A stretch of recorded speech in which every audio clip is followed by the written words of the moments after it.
Gag me with a rusty spoon. That freaky phrase will make sense in about 3 minutes. But first, good morning, Mario, and good morning, Switch fans. I hope you're all having a great start to your day. I woke up smiling. You know why? Stressful dreams. I'm so glad to wake up when I have stressful dreams. I'm like, get me the heck out of there. But I'm glad we all get to be together on this fine Nintendo News Day. We're talking about a lot of interesting things, and I swear, if I mention them in one video, something happens in the next. It's like I'm the Nostradamus of this darn Nintendo platform. But make sure to hit that like button if you enjoyed the show and appreciate what we do here. It means a lot to me, especially during this ho holiday season. We're going to kick it off with a release date for my boy SpongeBob. Did you know that when I was little, in 3rd grade, I convinced my creative writing teacher to let me show an episode of SpongeBob when it first debuted?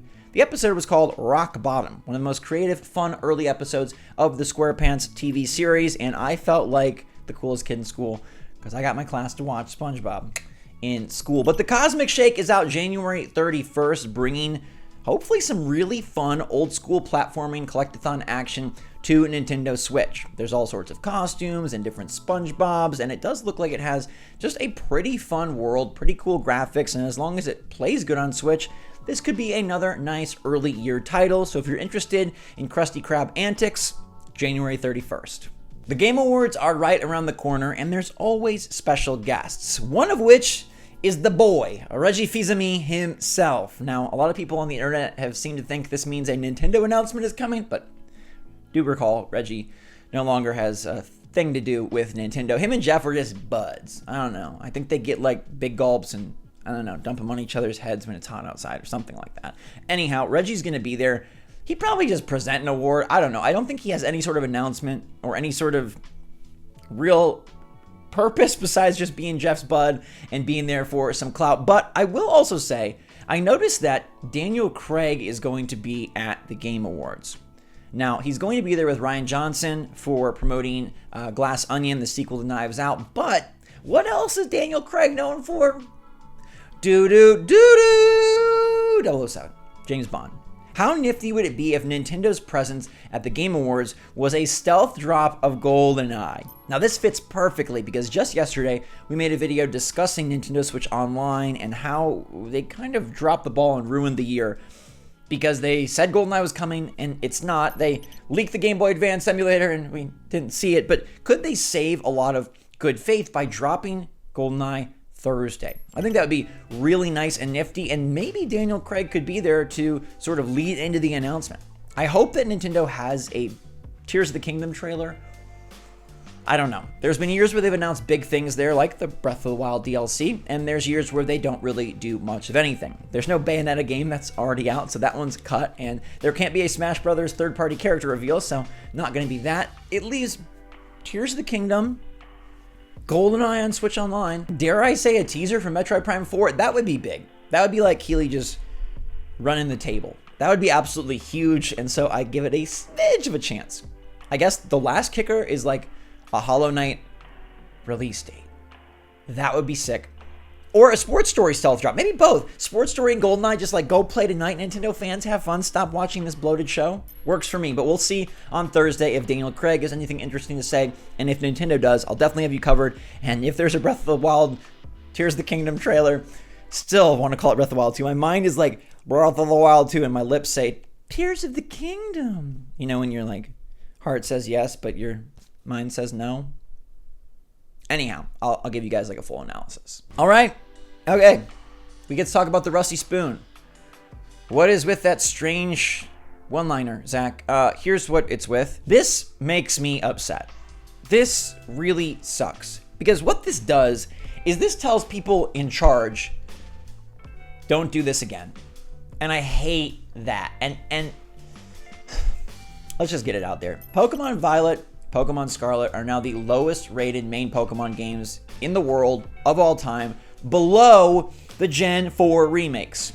You're telling me that the B team developed Brilliant Diamond and Shining Pearl are better than the bold, open world, evolutionary, awesome, cooperative, very cool, best gen since Gen 1, amazing Paradox Pokemon, freaking fantastic finale, incredible open vertical spaces crossing the entire world without load screens, Pokemon Scarlet and Violet.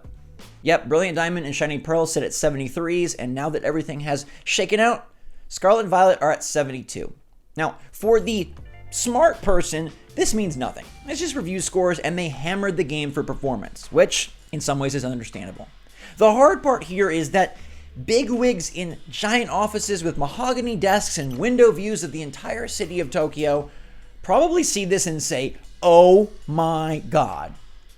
They're probably pooping themselves because they just released the worst reviewed Pokemon ever. It's got a 3 user score. That's up from a 2.5. I mean, good job, Warriors. We're fighting the hard fight. It's a long battle. But they see this low score and they could say, you know what? That worked out terrible.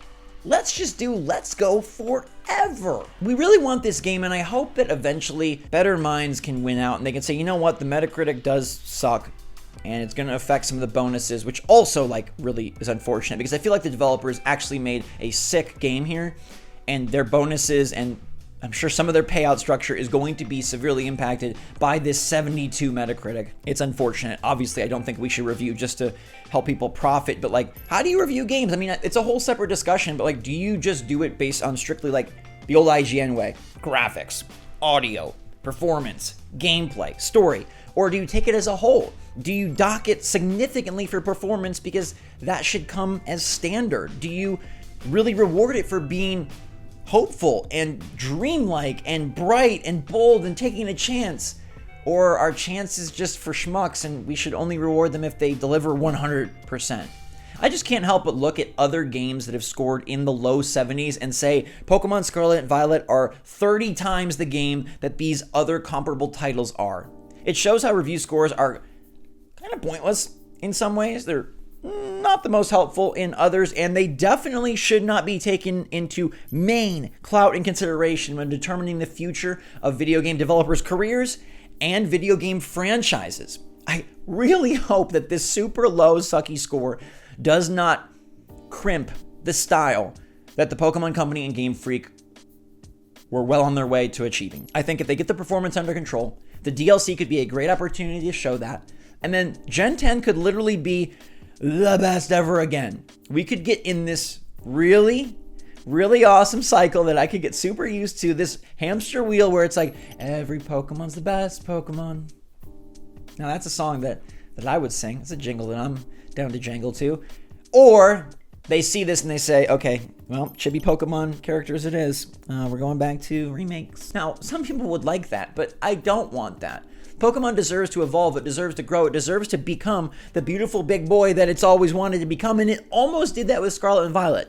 In fact, in every way except performance, it did do that. They just didn't make it on the technical side, but everything else is freaking incredible, and if you can get past some of the graphical glitches and slowdown, if you can get past the first opening hour or two, you will unveil what should probably be the highest rated Pokemon game of all time, bar none. That's what I believe, and I hope that this doesn't impact it. And yeah, it just makes me sick to see it's literally the lowest reviewed Pokemon. Come on, for all that is the decades that we've endured the same Pokemon game over and over, and we finally get the one, and it gets the lowest, what are the odds? What are the freaking odds that they finally do it, and it gets dumped? I hope that the Pokemon Company stays strong through this. I hope that they understand the performance is the problem here and not the gameplay nor the world. I hope that they can sift through the comments and the negativity and decipher what really worked and didn't work and make the appropriate changes going forward. Please. We're going to give you a slight spoiler for the Mario Bros. Movie. This is a very interesting leak, and if you don't want to know, I guess skip forward 60 seconds. It's really not a huge leak, but it does just confirm more fun fanfare and even more awesome character inclusion, and probably ties into the plot of Bowser wanting to get the big, juicy superstar. Well, the McDonald's toys lineup has been leaked. Happy Meals from Japan are coming out based on the Mario movie, and they're starting this month, and there's Mario, Luigi, Peach, Toad, Donkey Kong, Bowser, and a Luma. Now, the Lumas have been getting a lot of love lately. Mario plus Rabbids Sparks of Hope featured the fine Galaxian characters themselves, and it seems like they're going to get some play in the big screen film itself. This is really cool news, and it makes me think maybe Rosalina gets a cameo, the Galaxy gets a cameo. They do say, Peach says something about all the different galaxies, so it makes sense that Lumas would be there. Maybe Spaceship Mario, maybe we're going to have a final space battle between Astronaut Bowser and Big Daddy Oxygen Mask Mario. I'm down for it. Rosalina saved the day. She is the hottest in the kingdom, and this movie is going to be freaking great. I'll leave you with that. Let me know your take and thoughts on all of this action in the comments down below. Thank you so much for watching. I appreciate all of you so much. I'm so happy to be doing this with you. Literally, joyful hearts and tea. That's what we got going on over here. Stay safe, stay healthy, stay happy, stay positive out there. Until next time, thanks again, everybody. SwitchForce out.